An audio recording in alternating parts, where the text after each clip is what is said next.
O Opinião Pernambuco está de volta com o tema Acidentes de Trânsito. Participam Iveson Correia, diretor da Escola Pública de Trânsito do DETRAN, Hélio Calabria, médico cirurgião, coordenador do CEPAM, Comitê Estadual de Prevenção aos Acidentes de Moto, Camila Acioli, psicóloga.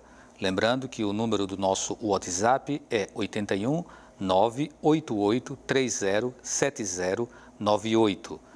E para você acompanhar em tempo real, www.ufpe.br/NTVRU.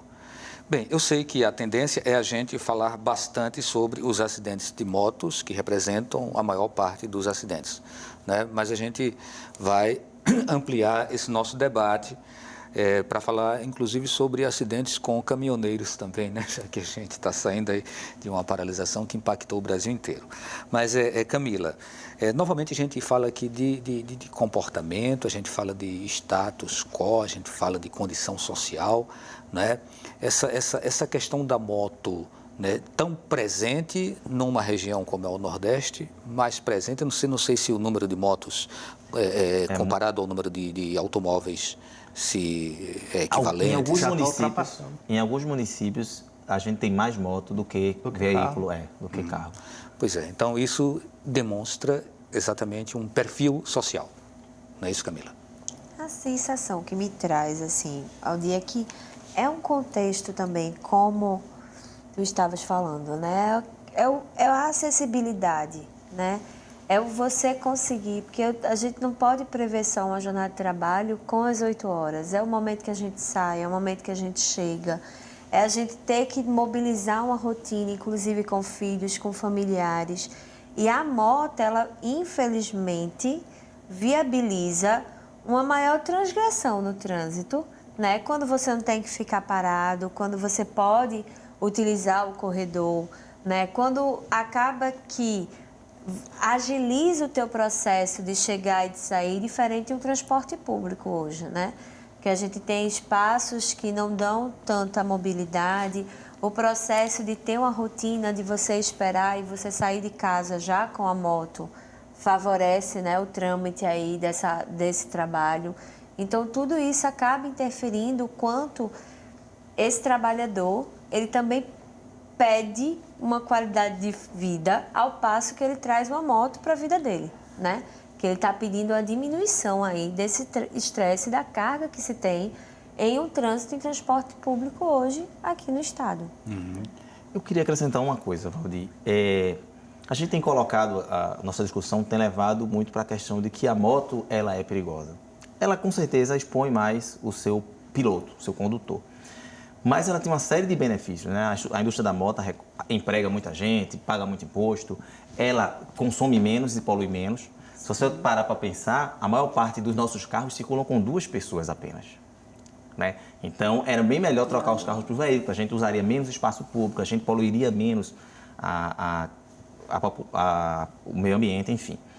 Então, eu quero frisar nisso novamente. Pernambuco, por exemplo, tem uma taxa de motorização menor do que a média do país, mas tem 58% mais riscos de morrer do que a média do país. Então, quer dizer, o veículo em si, ele explica parte do problema. É óbvio que uma pessoa que está sobre a moto está muito mais exposta do que uma pessoa que está no veículo, mas, mais uma vez, eu quero frisar, é a questão do comportamento, é a questão de como eu uso essa motocicleta, de como eu uso esse veículo, porque, como você falou, um caminhoneiro pode usar um caminhão de uma forma muito mais agressiva e violenta do que o motociclista.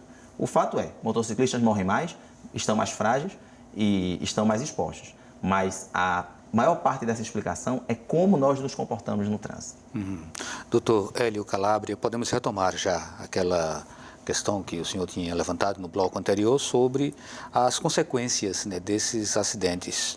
Os hospitais de atendimento de emergência, como o Hospital da Restauração, tem uma demanda muito grande para o atendimento a esse tipo de acidentado? Tem sim. Como ele tocou, é importante deixar claro que o Comitê Estadual de Prevenção de Acidentes de Moto não é contra a moto. A gente não é contra o modal de moto. O que a gente trabalha é na conscientização e na fiscalização de como está sendo utilizada a moto no nosso trânsito. Então, a pesquisa que gerou a criação do comitê foi a pesquisa que nós fizemos no Hospital da Restauração, que mostrou, por exemplo, dados como 70% das pessoas que estavam sendo atendidas no Hospital da Restauração tinham sequer carteira de habilitação. Que é uma coisa então, muito grave, você tem né? uma sociedade do qual 70% do usuário de um dos principais modais de locomoção, que é a moto, sequer estão habilitadas para tal. Nós temos um problema nessa sociedade, porque as pessoas não têm medo da legislação, elas não conseguem entender que a moto na mão de uma pessoa sem habilitação, ela se transforma numa arma para ela mesma e para a sociedade que ela vive, e as pessoas têm acesso a essa moto sem precisar apresentar que estão habilitadas. Então, uma das primeiras campanhas que o CEPAM criou foi uma camiseta que mostrava uma moto com habilitação, um joinha, uma moto sem habilitação, uma arma. Então, são coisas tão básicas que às vezes a gente até se assusta, né? Saber que no nosso trânsito tantas pessoas estão pilotando uma moto sem sequer estarem habilitadas. Doutor Hélio, a gente verifica, quando viaja pelo interior, muitas barbaridades, mais do que aqui na capital, pelo fato de que tem uma presença maior do Detran, da polícia, fazendo a fiscalização. Mas no interior é muita gente sem capacete, muita gente, a moto às vezes com 3 pessoas, 4 pessoas, crianças, é uma loucura. Quando o senhor fala que muitos não têm a habilitação, isso é principalmente no interior ou aqui na capital também tem muita gente andando sem essa habilitação? Aqui na capital também diminuiu bastante depois do início da Operação Lei Seca, porque hoje as blitz da Operação Lei Seca, elas trabalham com metas de abordagem a moto. Então, 35% das abordagens da Operação Lei Seca, elas têm que ser obrigatoriamente em moto. Então, isso fez esse indicador cair de 70% para 50%. Olhem que mesmo assim é um absurdo, 50%, mas já houve uma redução. Mas em número de acidentes, houve uma redução no Recife e na região metropolitana, enquanto houve um crescimento no interior. Então, no interior, você tem, por exemplo, olha outro absurdo, você tem pais dando cinquentinhas de presente de 15 anos para os próprios filhos. Então, se você for na emergência pediátrica do HR, você tem várias crianças acidentadas de ciclomotores, de cinquentinha. E essa conscientização, eu me recordo que há 15 anos atrás era muito normal ensinar um filho a dirigir na praia, né? A dirigir em outros cantos, para quando ele fosse tirar a habilitação, ele tivesse o processo já saber, né? Então, isso é algo que, se a gente for olhar para uma sociedade, 15 anos é muito recente, né? Essa conscientização de prudência, de compreensão da vida do outro, ela está sendo bem bebê ainda, né? No processo de trânsito. Inclusive a questão de cinto de segurança, né? Eu, pequena, a gente dormia na mala, né? Em grandes viagens. Então, assim, esse processo de estar compreendendo o que é um automóvel como não somente um meio de locomoção, mas uma arma, ele é muito recente. E isso acaba, com certeza, repercutindo nos trânsitos e nos acidentes que a gente tem por aí, né? Você, Iveson, queria puxar uma palavra quando o Camilo foi falar? Se tiver ainda afim, você retoma e a gente dá uma certa paradinha, não total, né? Mas a gente entra em outros tópicos aqui do nosso debate de hoje, para falar sobre outros tipos de veículos também. Eu queria voltar ao que o doutor está falando sobre a questão da habilitação e sobre a abordagem de motos. Primeiro, eu queria dar um dado. Você perguntou qual é a porcentagem da frota. Aqui em Pernambuco, 38% da frota é de ciclomotor, motoneta e motocicleta, de 2 rodas. Então, a gente não tem nem a maioria dos veículos com moto, o que faz o problema ser ainda pior, porque se 38% da frota é de moto, 75% dos acidentes envolvem motociclistas. Então, a gente vê que o diagnóstico desse problema faz com que Pernambuco tenha um CEPAM como um elemento necessário com foco da política de prevenção em motociclistas. O Detran Pernambuco também lançou várias campanhas de fiscalização, rota de fuga, onde a gente fecha várias rotas por onde um motociclista, por ter essa capacidade mais ágil de fugir de uma blitz, a gente possa lá na frente abordar ele não consegue fugir da nossa blitz. Então a gente também tem, por conta da orientação do governo do estado mesmo. Então o CEPAM, o Detran Pernambuco tem focado nessas coisas todas. Bom, vamos para outros pontos. A gente vai falar sobre o celular, claro, né? Mas eu não vou começar por ele não, vou começar pelo excesso de velocidade. Tem pessoas que adoram andar correndo muito, né? E às vezes elas tentam topar o velocímetro lá do seu automóvel, mas a velocidade aqui na região metropolitana, hoje o máximo é 60, né? Tem locais onde você cai para 30. Isso. E nas rodovias, não sei se a gente tem com mais de 100 quilômetros. Agora é 110, né? Tem até com 110. A lei mudou, e agora onde não tiver sinalização é 110. Pronto, né? Mas as pessoas nem sempre respeitam isso e esses excessos eles têm causado muitos acidentes. Gostaria que o senhor falasse um pouquinho sobre isso. O que impulsiona as pessoas a correrem tanto, doutor Hélio? Com o desenvolvimento da tecnologia, você tem carros hoje extremamente potentes. E aí entra um pouco, como a psicóloga falou, da sensação do status e do poder. Então, você hoje compra um carro de 180 cavalos, numa estrada como a BR-232, duplicada, que tem muitos trechos, que é uma reta, é muito difícil você controlar o pé, principalmente quem está com carro novo, o carro é recém-comprado, então ele quer testar os limites.